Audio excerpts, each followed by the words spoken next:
Morning, guys. So it's Wednesday, September 24th, 2025. Just walking over to see how much rain we got last night. Ooh. Wow, that barrel's almost full. No, it's way down. So, quite a bit though. Got about a third of a barrel.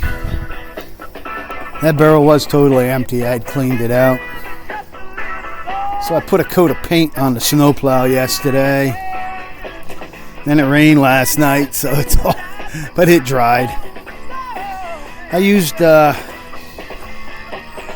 I mixed silver Rust-Oleum with my regular undercoat, and that's the color it came out. And then I rolled it on with a nappy roller, just let it lay out there to dry out.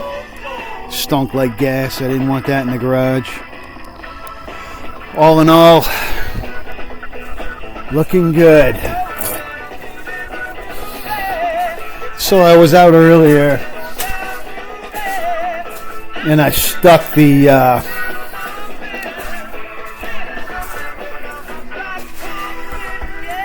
piece on so that I could start on my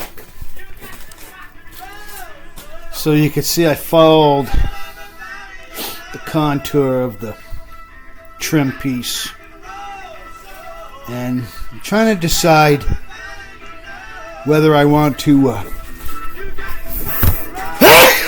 wow, damn, cut grass yesterday. My nose is still messed up. I cut the yard, got it done before the rain. Hold on one sec. Drank all my coffee. Cheers. Gotta go make some more coffee. So I use two methods to put these on. Airbrush,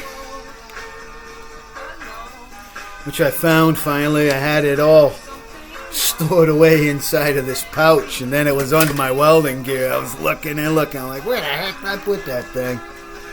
Some cleanup organization. I couldn't even find it. Second method is a sponge, or just basically take a nice clean cut, and then so when you airbrushing, obviously you're going to thin your paint down, but when you're using this, you don't. And what you can do is dip it in the paint and then touch it to some paper, okay? Get any excess off. And then you're just dabbing it like this. Dab, dab, dab, dab. All the way around. Now once you dab every bit of it, don't try to cover the whole thing in the first shot. Throw this away. You can cut another one. And wait about until it dries. You could take a hairdryer and hit it, but sometimes it make the decal get super sticky, so you're probably better off just letting it naturally dry, about 6 hours, and then put another coat. And then if it needs more, wait another 6 hours, put on another coat, and finally. And the thing that's good about that is you don't get any overspray anywhere, so I don't have to mask it any more than I already did. If I'm going to airbrush, I got to mask this whole gate off just to keep the overspray. Paint sticks to everything. So I haven't decided. I might go with the sponge. And the reason I kind of almost like the sponge better is because it gives you a little bit of a raised surface, and it kind of makes it look like it's an actual, whatever they call them things, emblem. And that's just what I'm thinking. I don't know. Will I airbrush or will I sponge? In the airbrush, gives you a flat, whereas the sponge almost gives you, like I said, that textured look to kind of make it look like it's a plastic emblem. So I don't know. I'll make my mind up. I made a video earlier and got a copyright. So I'm making a second video now. I had to delete that one. It said that it couldn't be seen in some countries. I think it was Alice Cooper got me. I was just thinking, this drill. I've had this drill now since I took the house over in May, and I have used this drill and used this drill and used this drill. I've only charged it twice in it's almost 5 months now. My old drill that I had for years, here it is, the Black & Decker. I had several batteries for this, and it was a great drill for years. But finally, one by one, the batteries go bad, and the chuck's worn out anyway. I mean, it's seen its day. I can actually look at the head move. You know what I mean? The shaft for the drill has actually got a little bit of deflection to it, like the bearings are worn or something. So it lasted. No leaks. No leaks in my roof. I haven't even put the rubber on it yet, and there's no leaks. So tells me that it's going to be a good roof. My friend is going to help me with the rubber. He works for the guy that bought all the stuff out of that apartment. They're big flea market people. They clean out derelict houses or whatever, and anything that's any good they sell at the flea markets. My chopper got wet. I don't know what the hell I was thinking, leaving it out in the weather. Ain't gonna hurt it. It'll dry out. And it'll probably wash the dust off it. Beautiful day. I moved the 54 around back when I was cutting grass. I hate leaving that outside, but I'm not gonna leave the Mustang out in the weather either, so it is what it is. It's a patina truck anyway. It's not going to bother it really. I just don't want to get it. At least if it's back there, it won't get full of leaves. You can already see the leaves starting to fall off the trees here. They're already, a lot of them have already started to change just from those couple of cool days we had. Some of these trees turn over quick.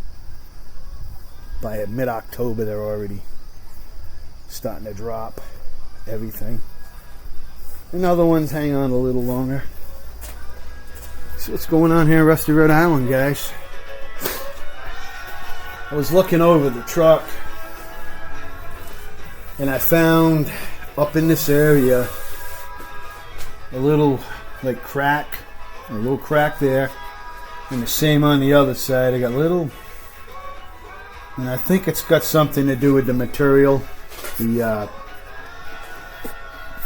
red oxide primer or something, and the putty acting up with the paint.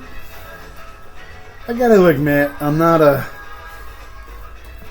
professional body man. I never claimed to be. I mean, I just learn stuff from watching people basically, and I probably learned wrong. I mean, I'm talking about old technology. The technology today is so much different with primers and things, that me using red oxide, I'm like a dinosaur, I guess. But I did get some primer sealer, as was suggested, and sprayed it over everything before I put the paint on, but I don't know. Hold on a minute. Made my mind up.